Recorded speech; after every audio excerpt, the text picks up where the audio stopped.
In 1995, Waterworld was dubbed Hollywood's most expensive nightmare, but it was the cast that paid the ultimate price for its glitzy spectacle. 3 decades later, their fates are tragic.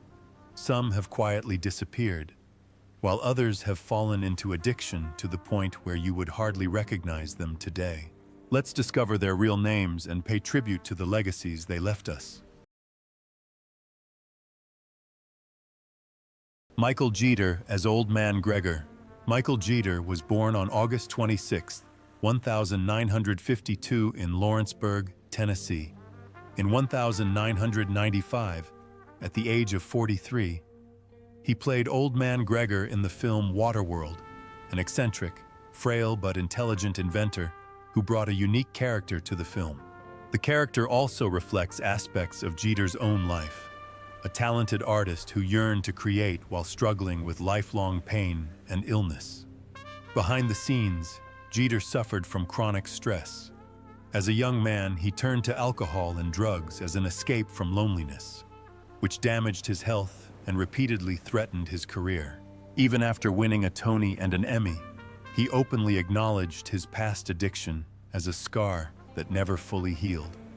Coming out in an age of prejudice added enormous pressure, forcing him to balance maintaining his artistic image with dealing with public scrutiny. In the midst of his career's highs with films like The Fisher King and The Green Mile, health tragedies struck. Jeter suffered from epilepsy and HIV, which he disclosed publicly in 1997. These illnesses were exhausting and disrupted his work, forcing him to take several medical leave. In his later years, although he appeared on Sesame Street as Mr. Noodle to entertain children, he silently endured physical pain, exhaustion, and long nights in bed. On March 30, 2003, Jeter died in the Hollywood Hills after suffering a seizure at the age of 50. His ashes were given to his partner of nearly a decade, Sean Blue. At his death, Jeter left behind an estimated net worth of $2 million, mostly from his acting career, leaving behind a legacy of a special artist who dared to be true to himself and turned even small roles into memorable moments for audiences. Dennis Hopper as Deacon. Dennis Lee Hopper was born on May 17, 1936, in Dodge City, Kansas. In 1995, at the age of 59, he appeared in the blockbuster Waterworld as Deacon, the brutal leader of the smokers gang and the main character's direct rival. This fierce, villainous role reflected Hopper himself, a talented artist living in chaos, with countless personal tragedies and pains. Hopper's youth was filled with promising beginnings alongside James Dean in Rebel Without a Cause and Giant, but Dean's sudden death and conflicts with director Henry Hathaway nearly ended Hopper's career for many years. He only really came back with Easy Rider, 1969, opposite Peter Fonda, a classic that cemented his legendary status. But success also brought its downsides. Hopper turned to alcohol and drugs, becoming a true rebel, lost in both his work and personal life. In real life, Hopper endured 5 failed marriages, including an 8-day affair with Michelle Phillips. Years of substance abuse led to a succession of legal troubles, including multiple arrests for DUI and drug possession. Despite his personal struggles, he retained his ability to portray unstable, rebellious characters, from Blue Velvet to the Hoosiers, channeling his own turmoil into a unique artistic medium.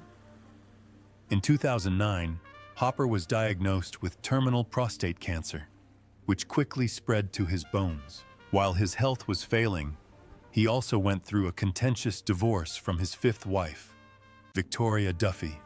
On May 29, 2010, he died in Los Angeles at the age of 74. Dennis Hopper left behind an estimated net worth of $40 million, including real estate in California and New Mexico, and a valuable art collection, closing a life of talent, fame, and personal suffering. Gerard Murphy was born on 14 October 1948 in Newry, Northern Ireland. In 1995, at the age of 47, he appeared in Waterworld as Nord, a cunning pirate and spy, a supporting character who helped to add levity to the film's chaotic world. In real life, however, Murphy was a dedicated performer, dedicating his life to the stage and Shakespearean roles. Starting his career at the Glasgow Citizens Theatre, he quickly became a key member of the Royal Shakespeare Company, making his mark with roles such as Hal in Henry IV and King Lear. Murphy's artistic journey, however, was not without its difficulties. Constantly playing emotionally demanding roles led to burnout and psychological pressure. While his film career never brought him the recognition that some of his contemporaries did, Murphy's personal life was largely private, but loneliness was palpable. He never married, had no children, and lived a life filled with art and endless touring. When prostate cancer struck in 2012, it quickly spread, compressing his spinal cord and severely debilitating him. Despite this, he resolutely returned to the stage in Samuel Beckett's Krapp's Last Tape, showing an artist channeling his own pain into his characters. On August 26, 2013, Gerard Murphy passed away in Cambridge at the age of 64 after a more than 2-year battle with cancer. He passed away quietly, leaving behind an estimated net worth of $500,000, largely due to his tireless work on stage and screen. Zakes Moke, as Priam Zakes Magona Moke, was born on August 5, 1934 in Johannesburg, South Africa. In 1995, at the age of 61, he appeared in Waterworld as Priam, a dignified supporting character who helped to define the film's chaotic world. Although he often played supporting roles in films, Moke was a major figure on stage, winning a Tony Award for Master Harold and The Boys. Moke's artistic path was not easy.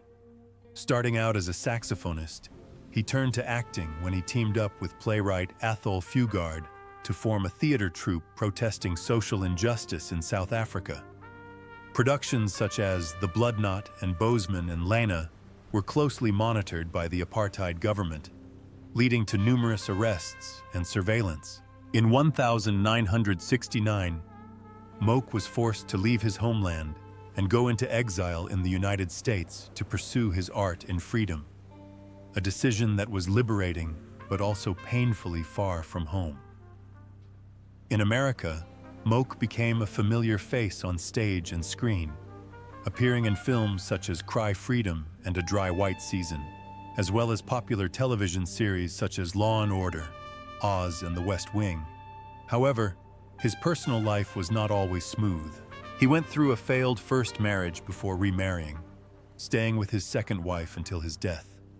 His health deteriorated in his old age as he was diagnosed with Parkinson's disease, Alzheimer's disease, and eventually a stroke, forcing him to step away from the stage where he had once been a celebrated icon. On September 11, 2009, Zakes Moke died in Las Vegas at the age of 75, following complications from a stroke. He left behind an estimated net worth of $1 million, largely from his prolific stage career and years of dedication to the arts. Kevin Costner as the Mariner. Kevin Costner was born on January 18, 1955, in Linwood, California, and grew up in Compton. In 1995, at the age of 40, he took on the role of the Mariner in the ambitious but controversial blockbuster Waterworld, a project that would become both a landmark and a career-making storm. Off-screen, Costner's personal life was far from smooth. His first marriage to Cindy Silva lasted 16 years and seemed to last, but ended in 1994 amid rumors of infidelity during the filming of Waterworld. Silva left with 3 children and a whopping $80 million in damages. The divorce left deep emotional scars and exposed Costner to intense media scrutiny at a time when he was struggling financially due to the film's troubled production. After years of turmoil, Costner found happiness with Christine Baumgartner, a model and handbag designer. They married in 2004 and have 3 children, but even that chapter ended in heartbreak. Christine filed for divorce in 2023, and the divorce was finalized in February 2024. 2 failed marriages, coupled with the relentless pressure from Hollywood, left a lasting void in the actor's personal life. Despite these setbacks, Kevin Costner remains a major figure in the film industry, continuing to produce and star in projects like Horizon and An American Saga, 2024.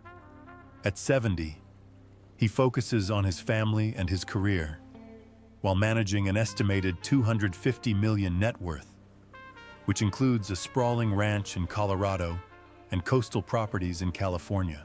Jack Black as pilot. Thomas Jacob. Jack Black was born on August 28, 1969, in Santa Monica, California. At the age of 26, he appeared in the film Waterworld, 1995, in a supporting role, marking one of his first significant steps onto the big screen. At the time, Black was still finding his footing in Hollywood, struggling from supporting roles to leading roles. Behind his humor and outgoing personality was a troubled youth.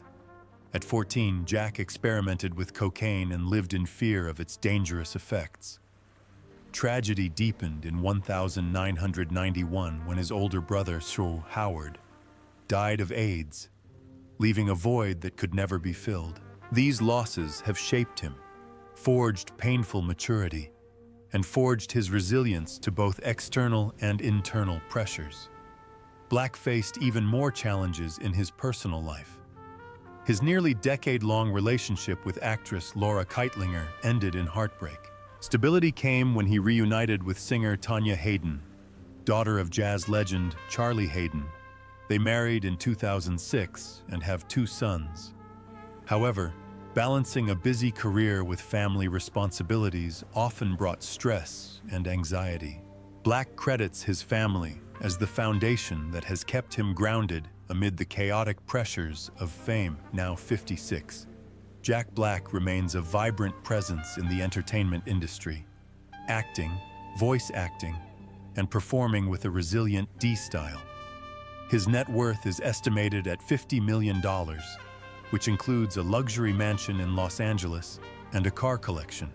Behind the scenes, Jack Black is not only a comedic icon, but also a testament to how pain and loss, when faced with courage, can become a source of enduring strength and success. Neil Juntali as Hellfire Gunner. Neil Juntali was born on December 20, 1959, in Chicago, Illinois. He began his film career as Eddie Caputo in Child's Play, 1988, and in 1995, at the age of 36, he appeared in Waterworld as Hellfire Gunner, a brutal henchman in the Smokers Gang. Despite only being a supporting role, Juntali convincingly portrayed a brutal image that highlighted the film's oppressive and tense atmosphere. Juntali's life was full of challenges. Growing up in a politically active family, Juntali faced early trauma. A strict father and a grueling military career as a translator in South Korea left him disciplined but deeply scarred by loneliness and alienation. Returning to Chicago, he found refuge in theater, acting and writing edgy plays that reflected the darker undercurrents of society. However, the pressures of artistic pursuit often led to psychological distress, and moving to Los Angeles to pursue film did not ease his personal struggles. Failed marriages and broken relationships led him to become increasingly withdrawn, leading a more reclusive life than most of his peers. Although film roles, including The Shawshank Redemption, Memphis Belle, and appearances on Seinfeld, brought him recognition, they did not fully heal his emotional wounds. He returned frequently to Chicago, clinging to the stage as a source of balance, performing in the physically demanding play His Owner, which brought him acclaim but also left him exhausted. By 2025, Giuntoli was 66 years old, living quietly in Chicago, occasionally working on smaller art projects.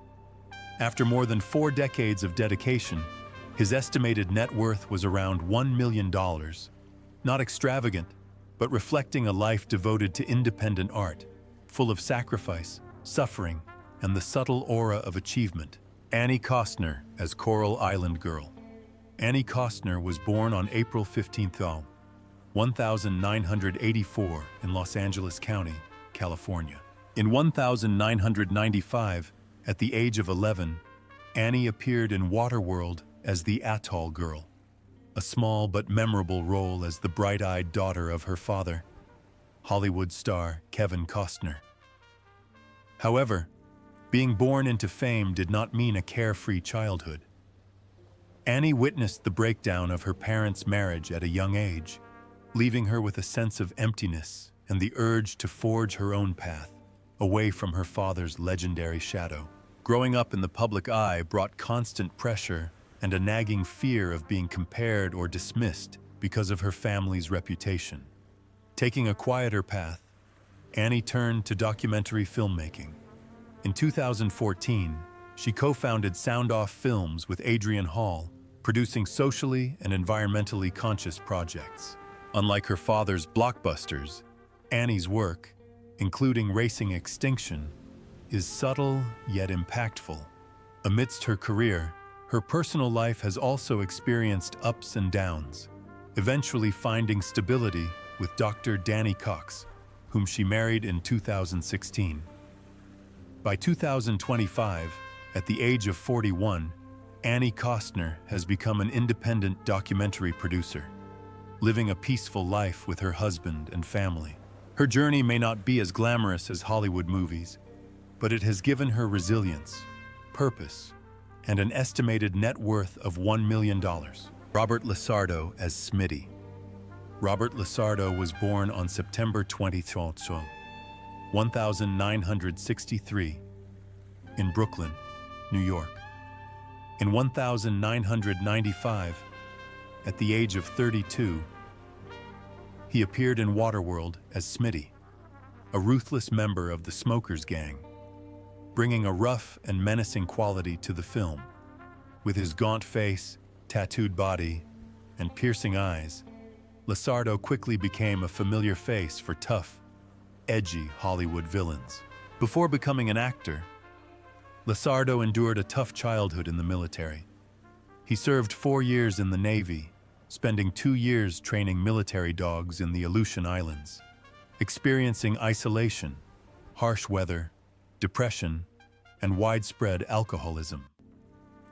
After returning to civilian life, he attended the Stella Adler School of Acting and began his career with the film China Girl, 1987, followed by roles in Hard to Kill and Out for Justice. Despite Steven Seagal's mentorship, Lasardo faced harsh realities, a turbulent personal life, and the constant temptations of drugs that pulled him from stability. His full-body tattoos, a remnant of his rebellious past, became his signature, securing him unconventional roles while also being associated with criminals, murderers, and pimps. Off-screen, his personal life was also turbulent, with several failed marriages and relationships. Still, he persevered, appearing in CSI, Miami, Nip Tuck, The X-Files, and indie thrillers like The Human Centipede 3 and Autopsy. In 2025, at age 62, Lasardo continues to act in independent films and television and is involved in veterans work. Living quietly with his family in California, his estimated net worth is around $500,000, modest compared to many of his peers, but a reflection of a life of hardship, resilience, and a relentless dedication to both art and survival. Jean Triplehorn as Helen. Jean Triplehorn was born on June 10, 1963 in Tulsa, Oklahoma. In 1995, at the age of 32, she appeared in Waterworld as Helen, a strong-willed woman who braves danger to protect her children and search for the legendary dry land. This role cemented Triplehorn's reputation as a serious and thoughtful actress, a departure from her previous supporting roles in Basic Instinct and The Firm. However, her rising film career was overshadowed by personal tragedy. In 1994, just before she was due to travel to England to film 4 Weddings and a Funeral, her mother died suddenly before her eyes. The shock forced Jean to leave the project, depriving her of a major international breakthrough. Not long after, she also turned down the role of Mia Wallace in Pulp Fiction, allowing Uma Thurman to take the iconic role. These missed opportunities remain a bitter link between talent and fate. In her personal life, Triplehorn had a tumultuous 6-year relationship with Ben Stiller, which ended in disappointment despite their engagement. Stability came in 2000 when she married actor Leland Orser, and the birth of their son, August Kong, in 2002 provided a solid foundation. Alongside her family life, she remained committed to her craft, from Broadway to television, resurrecting her reputation with shows like Big Love and Criminal Minds. In 2025, Jean Triplehorn, 62, continues to act in independent films and television, while also devoting time to family and charity work. Her estimated net worth is around $8 million, largely thanks to her film, television, and real estate career in New York and Los Angeles. Tina Majorino Asinola Tina Marie Majorino was born on February 7, 1985 in Westlake Village, California. In 1995, at the age of 10, she played Enola in Waterworld, the mysterious tattooed girl who becomes the key character in the entire journey to find dry land. With her big, expressive eyes and heartfelt performances, Tina quickly became one of Hollywood's most memorable child actors of the 1997. However, her early success came with a heavy burden. After starring roles in Andre, Karina and Alice in Wonderland, Tina felt her childhood fading away under the glare of fame. As a teenager, she decided to give up acting, seeking out the simple life experiences she believed were necessary for peace of mind and proper growth. This choice, while freeing her from the constant pressure of fame, also put her career on hold for several years. Tina returned to the screen in 2004 with Napoleon Dynamite, making an instant impact as Deb and opening a new chapter in her career. She continued to find success with roles on Veronica Mars, Big Love, Grey's Anatomy, and True Blood. Despite these opportunities, she has remained private about her personal life, remaining single and focused entirely on her acting career. In interviews, she has spoken openly about dealing with anxiety and stress, finding balance through meditation, therapy, and setting clear boundaries. In 2025, Tina Majorino turns 40. 3 decades later, she continues to work on smaller film and television projects, while also devoting her time to music and personal creative pursuits. With an estimated net worth of $1.5 million, which includes a home in Los Angeles, Tina is a testament to a child star who overcame the pressures of early fame and forged her own path in the creative world.